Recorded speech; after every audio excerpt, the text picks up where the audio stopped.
इतिहास सिर्फ तारीखों का खेल नहीं, यह उन लोगों की कहानी है जिन्होंने अपने हौसलों से समय को झुका दिया। एक विदेशी आक्रांता भी जब किसी भूमि की ओर बढ़ता है तो वह सिर्फ तलवार नहीं बल्कि योजनाओं का जाल लेकर चलता है, जैसे आया था मोहम्मद गोरी। तो हेलो साथियों, स्वागत है आपका आज की हमारी इस वीडियो में और इतिहास के नए अध्याय में।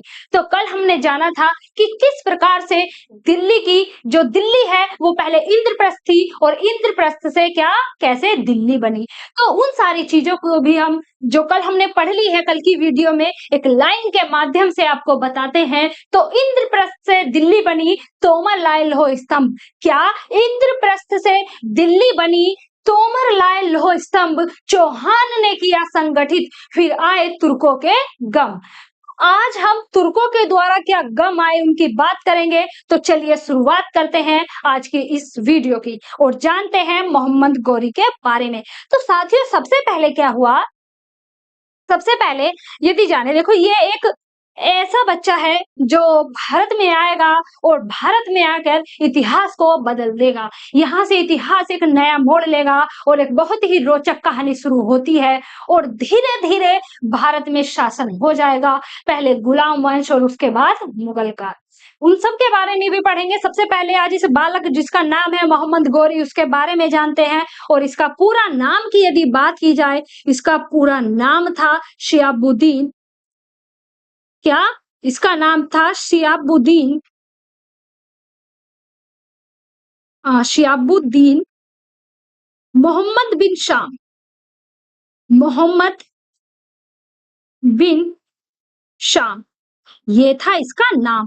भाई इसका जो जन्म होता है वो हुआ था 1149 ईस्वी में और गजनी के पास गोर में इसका जन्म होता है, जो वर्तमान में अफगानिस्तान में है। कहाँ जन्म हुआ, क्या नाम था, वो हमने देख लिया। और ये किस वंश से था, ये था गोर वंश से। अब क्या होता है, धीरे धीरे इसे लगता है भारत के बारे में बहुत किस्से कहानी सुनी इसने, तो इसने सोचा कि वहां पर महमूद गजनवी भी गया था, लेकिन उसने तो धन ही लूट के चला आया, वो तो ले हम चलते हैं और अगर हमें सारा कुछ ठीक मिला तो जाकर देख लेंगे, अगर वहां रहने की, अपना शासन स्थापित करने की अगर ऐसी हमें परिस्थिति दिखती है तो वो भी देख लेते हैं।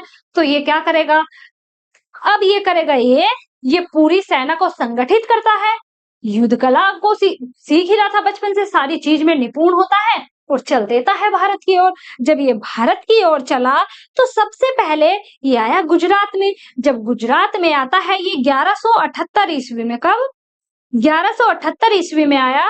तो यहाँ थे सोलंकी राजा, सोलंकी राजा जिनका नाम था भीम द्वितीय। क्या नाम था, भीम द्वितीय। और जब भीम द्वितीय से इनकी मुलाकात हुई तो सीधा मुलाकात होती है युद्ध के मैदान में, जिसे जाना जाता है इतिहास में मुल्तान और अनिलवाड़ा हमले के नाम से। किसके, मुल्तान पर एक तरीके से हमला ही करता है, मुल्तान और अनिलवाड़ा और अनिलवाड़ हमला। ये कहाँ है साथियों, ये है गुजरात में। अब इसने हमला तो कर दिया, लेकिन हमला करने के बाद मोहम्मद गोरी को पराजित किया गया, जो सोलंकी राजा थे भीम द्वितीय उनके द्वारा। अब पहली हार इसकी हो गई। जब पहली हार होती है तो अपने जिस मुंह को लेके आया था उस मुंह से ये मुंह नहीं रहा, लटका हुआ मुंह लेके लौट जाता है गजनी और वहां जाके सोचता है कि जैसा सुना था ऐसा तो नहीं है, इनके बारे में तो सुना था ये इतने योग्य नहीं है। अब जब योग्य नहीं है ये, तो इन्होंने कैसे हरा दिया, अब मुझे अपनी सेना को और संगठित करना होगा, युद्ध कौशल यानी कि युद्ध की और शिक्षा लेनी पड़ेगी, रणनीतियां बनानी पड़ेगी। वही किया, लगा रहा।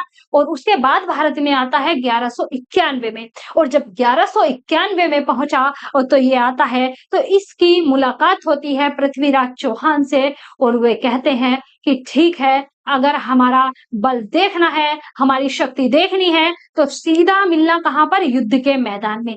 जिसे जाना, जब उनकी मुलाकात हुई तो वो होती है तराइन का प्रथम युद्ध, जो कब होता है, देखो यहाँ पर आप देख सकते हैं, यहाँ हमला हो रहा है, किस पर हमला हुआ है, मुल्तान जो गुजरात में है। यहाँ पर इसकी हार होती है, चला जाता है यहाँ से। उसके बाद 1191 में फिर आता है और जब 1191 में आया यहाँ पर एक युद्ध होता है तराइन का प्रथम युद्ध, जिसमें पृथ्वीराज चौहान की जीत होती है और मोहम्मद गोरी की फिर से हार होती है, लेकिन ये हार मानने वालों में से नहीं था। जब इसे देखा कि मैं मरने वाला हूं, तो इन्हें पृथ्वीराज चौहान से कहा कि ठीक है, मुझे क्षमा कर दो, मैं लौट जाऊंगा, मैं यहाँ पर कोई आक्रमण नहीं करूंगा, लूटपाट नहीं करूंगा।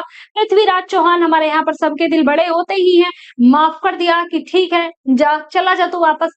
लेकिन फिर क्या हुआ, 1 साल तक फिर से ये युद्ध नीति में लग जाता है और ये खोजता है ऐसे इंसान को जो इसे हर इंसान की कुछ अच्छाइयां, कुछ कमियां, कुछ ऐसा होता है ना, तो जो खास लोगों को बताई जाती हैं कि कुछ ऐसा हो जिसे मैं पराजित करने में, पृथ्वीराज चौहान को पराजित करने में सफल हो जाऊं। तो ये मिलता है जयचंद से। और जयचंद कौन था? पृथ्वीराज चौहान का ससुर। अब पृथ्वीराज चौहान का ससुर था तो विरोध में क्यों था भाई, क्यों मोहम्मद गोरी का साथ देगा? अब उसने, अब आता है 1192 का टाइम। जब 1192 का टाइम आया और ये जब जाके मिलता है गोरी किससे? जयचंद से। जो जयचंद किसका ससुर है? पृथ्वीराज चौहान का ये ससुर था। ठीक है, जब पृथ्वीराज चौहान का ससुर है तो इसने फिर साथ इसका दे दिया। और क्योंकि पहले ये जयचंद और पृथ्वीराज कुछ समय साथ रहे थे, तो उसकी अच्छाई बुराई, क्या कमियां हैं, क्या महल की बातें हैं, वो उसे पता थी, जाके मोहम्मद गोरी को बता दी। अब ये चिढ़ता क्यों था? ये चिढ़ता था इसलिए जयचंद की एक पुत्री थी संयोगिता। अब इन दोनों का प्रेम विवाह हो गया, और जब प्रेम विवाह होता है तो कौन बाप ऐसा होगा जो विरोध में नहीं जाएगा? जैसे सभी बाप जाते हैं, वो उस टाइम पर भी था और आज भी है, प्रेम विवाह के खिलाफ था। उसने क्या किया, अब वो उसके पीछे पड़ गया कि मौका मिलते ही तुझे सबक सिखाऊंगा। अब मौका ऐसा मिला, जाके गोरी से हाथ मिलाया और गोरी ने क्या किया, उसकी सहायता से 1192 का तराइन का द्वितीय युद्ध होता है। उसमें मोहम्मद पृथ्वीराज चौहान की हार हो जाती है और पृथ्वीराज चौहान को बंदी बना के गजनी लेके चला जाता है। जब गजनी लेके गया तो अब क्या होगा, अब मिलता है जयचंद से। अब जयचंद क्या कहता है कि भाई, अब जो संधि वगैरह हमारे बीच हुई थी उसे देख लो। अब गोरी कहेगा कि अरे, अगर तू अपने दामाद का नहीं हो सका, तू अपनी बेटी का नहीं हुआ, बेटी का नहीं हुआ, तो तू हमारा क्या होगा? हम तो बाहरी लोग हैं, आक्रमण किया है यहाँ पर, तेरा भरोसा नहीं है। तू जब अपनों का नहीं हुआ तो तू हमारा हो ही नहीं सकता। तो अब ये तो बहुत ऐसी बात हो गई, अब क्या करें इसका? जयचंद को तो हटाना था रास्ते से। इनने कहा कि चल ठीक है, अगर तेरे में शक्ति है तो जो तेरे से वादे किए हैं हमने, तुझे साम्राज्य लेना है, आजा युद्ध कर ले, जीत गया तो सब कुछ तेरा। तो यहाँ पर देख सकते हो द्वितीय युद्ध हो चुका है और यहाँ पर जयचंद के साथ भी मोहम्मद गोरी का युद्ध हो जाता है, जो 1194 में होता है। कब? 1194 में। और जिसे जाना जाता है चौसा और कन्नौज का युद्ध। क्या? चौसा और कन्नौज का युद्ध। जब चौसा और कन्नौज का युद्ध होता है तो इसमें भी क्या होगा, मोहम्मद गोरी जीत गया, जयचंद की हार हुई। अब क्या हुआ, इसी प्रकार तो हमारे यहाँ पर विदेशी जो सफल रहे हैं ना, यही तो कारण रहा है। हमारे यहाँ आंतरिक कमजोरियां इतनी थी कि लोग विदेशियों का साथ दे देते थे जाकर, और विदेशी क्या करते थे, पहले उन्हें देखते थे उनकी सहायता से, बाद में उन्हें भी हटा देते थे। ठीक है, तो यहाँ पर अब भाई, जब इसने शासन क्यों नहीं किया, तो इसका एक शासक था कुतुबुद्दीन ऐबक। कुतुबुद्दीन ऐबक जब इसका शासक था तो इसने क्या किया, चौसा के युद्ध में उसने बहुत तगड़ा इसका साथ दिया। उसकी रणनीति, युद्ध नीति, उनसे ये बहुत ज्यादा प्रभावित हुआ। उसने कहा भाई, ये तो बहुत योग्य शासक बन सकता है, बेशक मेरा सेनापति है, सेनापति ही तो था।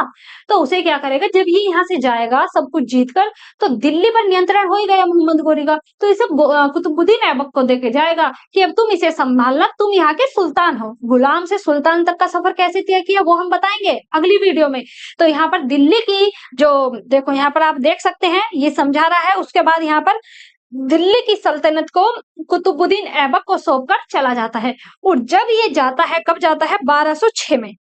1206 में जब मोहम्मद गोरी जाता है तो कुछ शिया होते हैं, और शिया क्या करते हैं, जो मोहम्मद गोरी है उसकी हत्या कर देते हैं। यहाँ पर इसकी हत्या हो जाती है।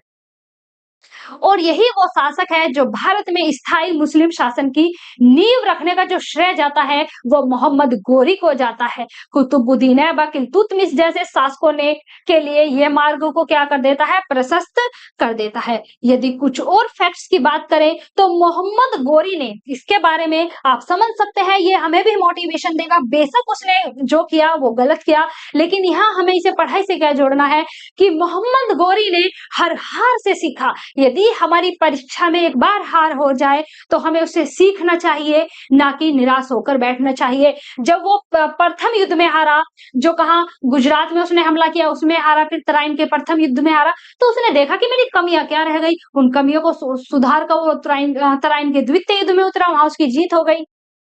तो क्या मोहम्मद गौरी ने हर हार से सीखा, हर हार एक अगली रणनीति का बीज बन गई। क्या हर एक हार अगली रणनीति का बीज बन गई। और भारत में हार कर भी वह दोबारा लौटा। जब वो हार गया तो हार कर भी दोबारा लौटा और विजयी हुआ। यह उसकी दृढ़ इच्छा शक्ति और रणनीति दृष्टि का प्रतीक है। वो जो हार के भी दोबारा लौटा।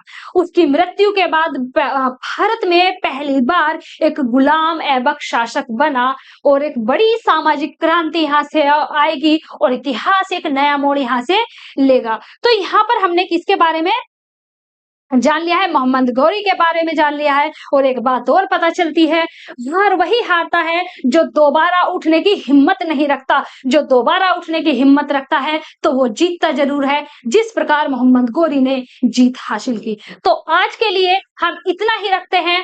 कल मिलेंगे एक नई वीडियो के साथ, इतिहास के एक नए अध्याय के साथ, जिसमें हम दिल्ली सल्तनत के बारे में जानेंगे। तो आज के लिए इतना ही रखते हैं। जय हिंद, जय भारत।